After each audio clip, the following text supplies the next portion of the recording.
ఈ గృహాన్ని ప్రతిష్ఠించినందుకు మీకు వందనాలు. యేసుక్రీస్తు నామములో ఈ గృహము నీతిమంతుల గుడారముగా వర్ధిల్లునుగాక.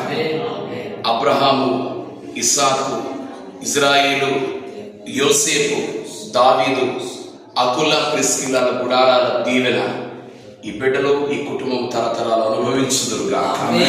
యేసుక్రీస్తు నామమున ఈ గదిలో బిడ్డలకు గొప్ప నెమ్మది, విశ్రాంతి కలుగునుగాక. దర్శనములు చూచుదురుగాక. రాత్రి జాములు యందు ప్రభువా నీ పాదాలు పట్టుకుని ప్రార్థన చేస్తూ కుటుంబము దీవించబడినట్లుగాను, చుట్టుపక్కల ప్రజలందరూ కూడా రక్షణార్థంగా నడిపించబడినట్లుగా ప్రార్థన చేసి నీ చేతిలో పాత్రలు వాడబడే ధన్యత మీరు ఇచ్చినందుకు స్తుతిస్తూ తండ్రి యొక్కయు కుమారుని యొక్క పరిశుద్ధాత్మ యొక్క నామములో ఈ గదిని మీకే ప్రతిష్ఠిస్తున్నాం తండ్రి. ఆమేన్. నీ కృపయే నా ఆశ్రయము. నీ కృపయే నా ఆత్మకు అభిషేకము. నీ కృపయే